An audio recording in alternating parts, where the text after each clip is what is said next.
नमस्कार, मी doctor Ganesh Waghmare कुलस्वामिनी homeo या आरोग्यविषयक चॅनलवर आपल्या सर्वांचं खूप खूप स्वागत करतो।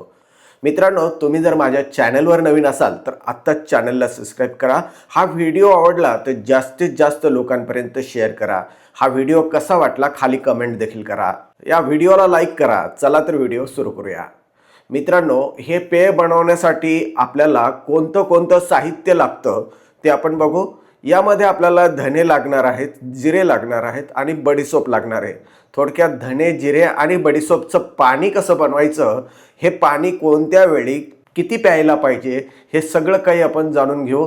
तसेच कोणत्या व्यक्तींना हे पेय घेऊ नये, कोणती काळजी घ्यावी, यामागे कोणतं वैज्ञानिक आणि पारंपरिक माहिती आहे, हे सर्व काही आपण या व्हिडिओमध्ये जाणून घेणार आहोत। हे पेय बनवण्याची अतिशय सोपी पद्धत तुम्हाला सांगतो। 1 चमचा धने, 1 चमचा जिरे आणि 1 चमचा बडीशोप अर्धा लिटर पाण्यामध्ये रात्रीच्या वेळेला हे टाकायचे आणि रात्रभर त्याला भिजत ठेवायचे। सकाळी हेच पाणी 5 ते 7 मिनिटं आपल्याला कमी आचेवरती गरम करायचे। नंतर हे पाणी गाळून कोमट झाल्यानंतर तुमची इच्छा असेल तर तुम्ही कोमट देखील पिऊ शकता। सामान्य तापमानानुसार सुद्धा तुम्ही हे घेऊ शकता।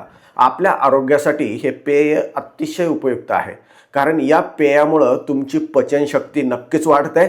तसंच मोठ्या प्रमाणामध्ये गॅसची समस्या कमी होते, पोट फुगणं बंद होतं।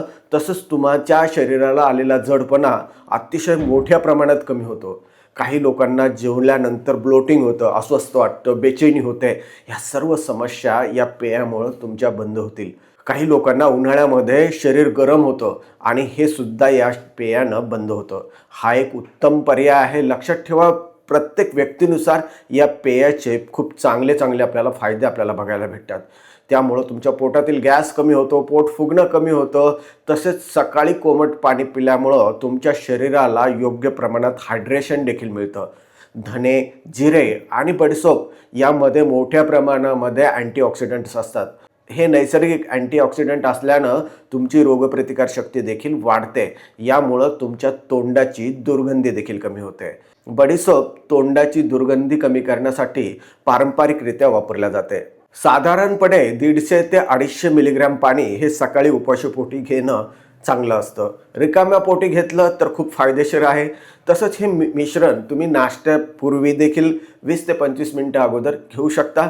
मात्र यापेक्षा जास्त प्रमाणात हे मिश्रण घेणं टाळलंच पाहिजे। आता हे मिश्रण कोणी घेऊ नये? गर्भवती महिला, तसंच स्तनपान करणाऱ्या महिला यांनी डॉक्टरांच्या सल्ल्याने हे मिश्रण घ्यावं। तसंच ज्या लोकांना बडीशोप, जिरे किंवा धण्याची ॲलर्जी आहे, अशा लोकांनी सुद्धा हे मिश्रण घेण्यापूर्वी नक्कीच तज्ज्ञांचा सल्ला घ्यावा।